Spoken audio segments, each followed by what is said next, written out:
everybody, my name is Angie. Welcome back to my channel. So today I am going to be showing you how to put a button onto an item with a buttonhole. So whether that's a shirt or a bag or something like that, it's going to be the same steps either way. But in this particular instance, I have this shirt for a friend that he asked if I could put a button onto for him. So I went ahead and added another button here. It used to stop just right here, and he just wanted one a little bit higher. This is a shirt that he wears to concerts so that people can easily spot him, he said. So if you're ever at a concert in Ohio and you see somebody with this shirt on, tell Tom I said hi. But yeah, so that's what we're doing today. It's super easy. I will show you how to do it with your sewing machine. As long as your machine has the ability or has the function to do a buttonhole, so you just want to double check and make sure that your machine has that stitch available on it. You can do it without, but for today I'm showing you how to do it with that option on your machine. Super easy once you know how to set up your machine for it and how to actually do it. So I will go ahead and show you the minimal supplies that you need to get the buttonhole done and then add the button as well. So that's what we're doing, so let's get into it. All right, so to get started, you are going to need your item that you want to put the button on. Your button, preferably one that matches your project, or as close as you can find. I did not have a spare. Sometimes if you're adding a button onto a shirt, sometimes the tag on the inside of the shirt will have a button sewn onto it, a spare in case you lose a button, and you can use that in this instance. But this particular one, the tag had been cut off of this shirt already, so I didn't have one. So I used one that I found that I think will match up as best as I can get. So I think it's a busy enough print that I think that it'll be fine and you won't be able to notice. So yeah, button, marking tool of some kind. You don't want it to be too super obvious, but also it shouldn't really end up on your finished product. So whatever you use is probably fine. I just wouldn't use something like if you're putting a button on an all white shirt, you might want to find something that's a little more subtle. As opposed to like a bright red marker or pen. So you also need this foot. This is your buttonhole foot. So it looks a little funny, but this is what we're looking for. And then you need a measuring tool of some kind. So that is really all that you need. And then your sewing machine that can do a buttonhole. And that's it. So let's get started. All right, so I went ahead and turned the shirt inside out. And I'm going to start with the buttonhole first, and then I'll work on the button. That should be the easy part of it. But basically what I want to do is I'm just adding a second button, one a little bit higher. I am just going to measure the distance between one of the buttonholes, the top of one of the buttonholes, to the bottom of one of the next ones, so that I can see what the gap is between them. So on this one, it looks like it is 2 5/8 inches. So let me just double check and make sure that the next one is that as well. And it is. The next one is 2 5/8 inches as well. And it is 1/8 of an inch in from this top stitching seam here. So I'm going to go ahead and with my pencil, I said it was 2 5/8. So I'm going to come up to the 2 5/8 and make a little dot right there so I can see where it is. And then I'm also going to measure how big the buttonhole is. So you don't really need to do that, but I just like to be able to eyeball it a little bit better that way. So this one is 2, and it looks like it actually comes to 5/8, 10, 11/16 or something like that. It's like just in between the 5/8 and 3/4. And then I'm gonna go ahead and draw a line from that mark.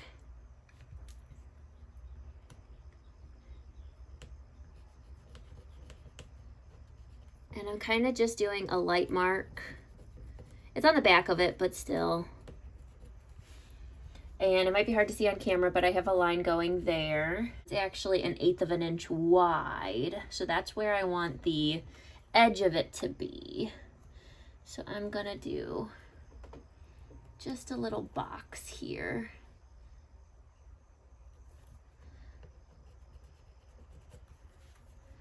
All right, so that's where I want it to be.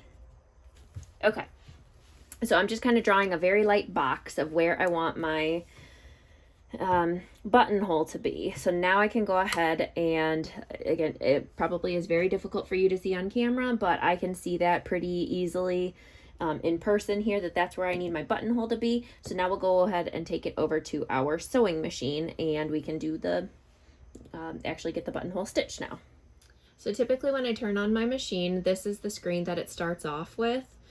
So I'm gonna go ahead and hit the back button here, so that it comes to our main menu, and then I'm gonna go to this one, which is the button stitch option. And then the one that I am gonna be using today is this one here, the 404. And that one, it gives you a little image of what it's gonna look like. And then you just wanna go ahead and use a test piece of fabric if you can. That's the same thickness of the what you're putting the button on, to just test the thickness of the like the tension and how wide you want the stitches to be, or how close together you want them to be, that kind of stuff. All right, so we need our buttonhole foot and our button. So this has, the buttonhole foot has a little lever thingy on it. And what we're gonna do is take our button and stick it inside this part of it here, and then close it up so that the button is clamped in there. So this is gonna tell the machine how big to sew the buttonhole. That's how it knows. Okay, so we have it clamped in there. So we're gonna go ahead and just, right on the little metal bar here, that's where we're gonna attach it to the machine. And I like to put my needle down so that my thread goes down underneath here, and then it pulls out like that. It's hard for you to see, but yeah, my thread's out over here.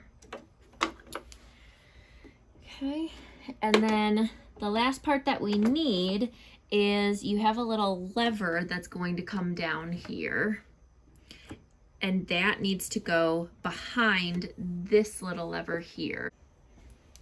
So this little lever right here comes down and it goes behind this lever right here. So that is how the machine works with the buttonhole to stop it and only go as big as what this button is. All right, and you're just gonna go ahead and put your needle down, or I'm sorry, put your presser foot down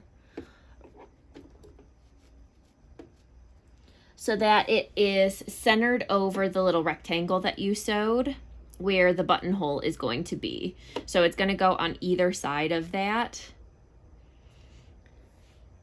So I'm just centering it over that.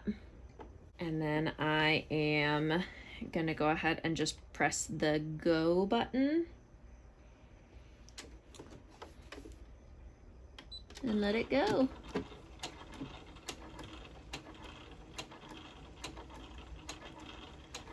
And it looks like it is going right in line with where I need it to be. So it is looking good. I'm gonna let it just keep on going.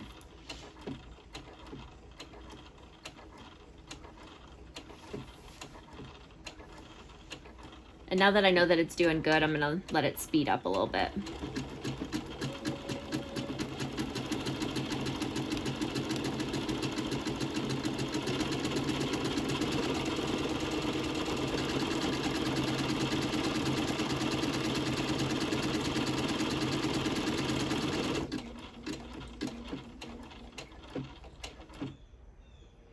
Okay, it is all done now. That is it. I'm gonna go ahead and cut my thread.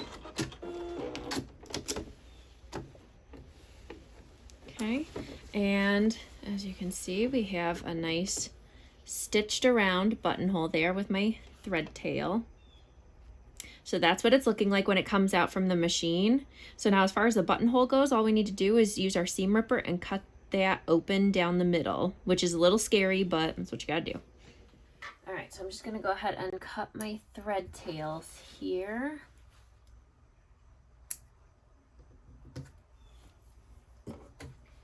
And then before I make a cut, I just want to double check on the distance between them and make sure it still looks good. So that is 2 5/8, and that is 2 5/8. All right, so that looks good. I think it looks all right compared to the other ones. The spacing over here next to the top stitching looks good. It looks good on the back. So I'm going to go ahead and very carefully use my seam ripper. So right in between the two lines of stitching there, I'm going to go ahead and very, very carefully poke my seam ripper through, and then just very slowly work my way down.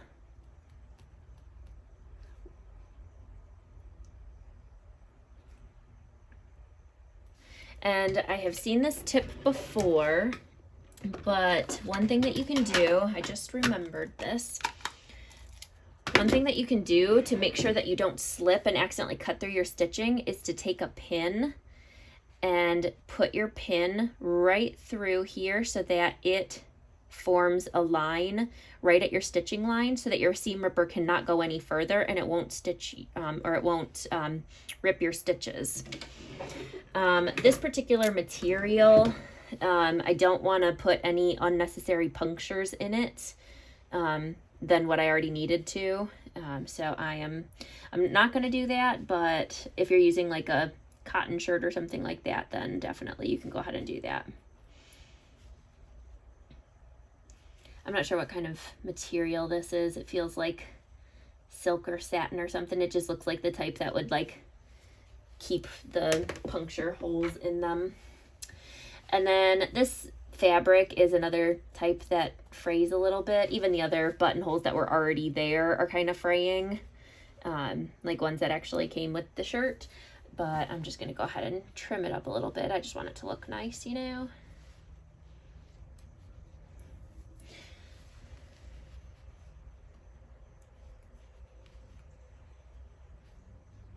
And if you're worried about these threads fraying, you can go ahead and put some fray check or something on them, just a dab of it on there, just to stop your threads from fraying. But it shouldn't be an issue because of all the back stitching and everything that happened. So now we can go ahead and remove our button from the buttonhole foot, and we'll just slide it in and make sure that it works.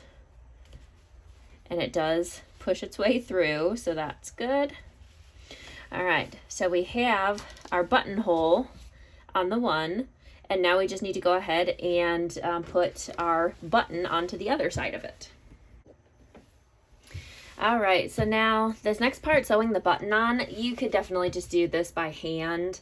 That would be perfectly fine as well. But if you are wanting to use your machine, it's also super easy to do that. So what we're gonna do is, again, just figure out the placement. So I am just measuring from the bottom of one button down to the top of the next one. And it should be pretty close to the measurements that you had for your buttonholes, but maybe slightly different just because the buttonhole is gonna be a little bit bigger than the size of the button. So mine was 5/8 before, and now it's before it was 2 5/8 before, now it's 2 3/4. So it's an 1/8 of an inch difference than what it was before for the buttonholes.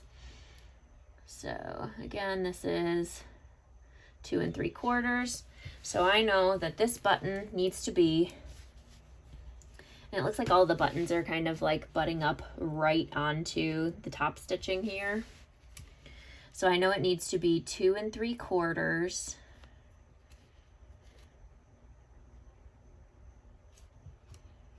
So right there is where I'm looking to put it.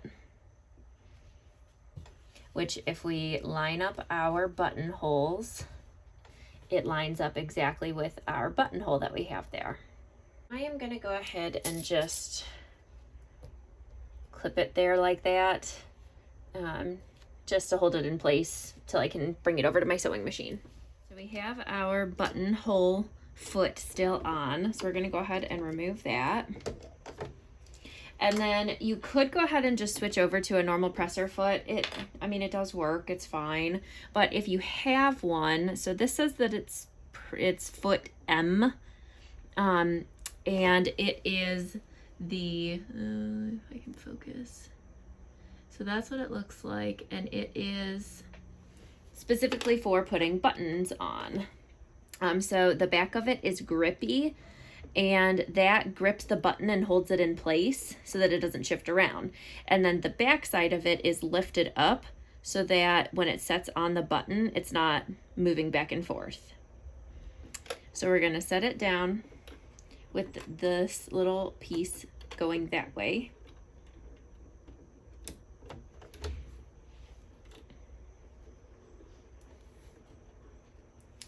And then we'll take our button here, and I looked at the other buttons, and it looks like all of the buttons, the stitching is going this way, back and forth between the holes, like parallel with the seam of the shirt. So I want to continue with that, just to kind of make this look as seamless as possible. And I'm really just kind of holding it in place. And then when it gets under the presser foot, I'm setting it down. So now it's in place. That presser foot is tugging on it, like it is holding it in place very nicely. So now all I'm gonna do is hold my thread tail. So on my machine, this is the stitch that I am going to be using. So that is my button foot, or I'm sorry, my button stitch. So you should have a stitch on your machine that looks similar. And it even tells me on here to use the M foot, which again is not necessary completely. All right, so I have the correct stitch on right now, and I'm not positive of what the stitch width needs to be. So I'm just gonna go ahead and hold my thread tail and start turning, like hand cranking, just to test the width and make sure that I'm not gonna hit anything. And it looks okay, but I am gonna lift it and just shift it ever so slightly. The width is okay, but my placement of it was just slightly off, that it might have started scraping the side. So I'm gonna do it one more time. All right, and it looks good, so I'm gonna go ahead and turn the speed down again, just in case it starts hitting something, and hit go.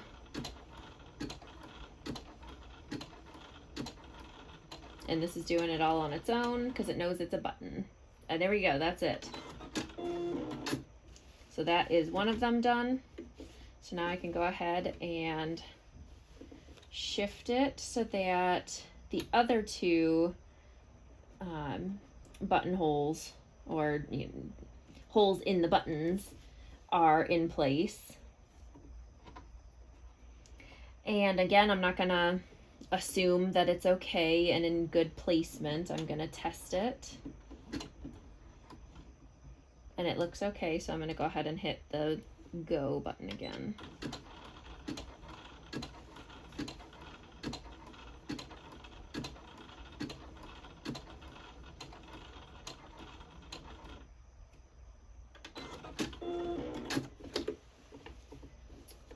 And there we go, my button is on. So now I just need to trim my thread tails and we're done.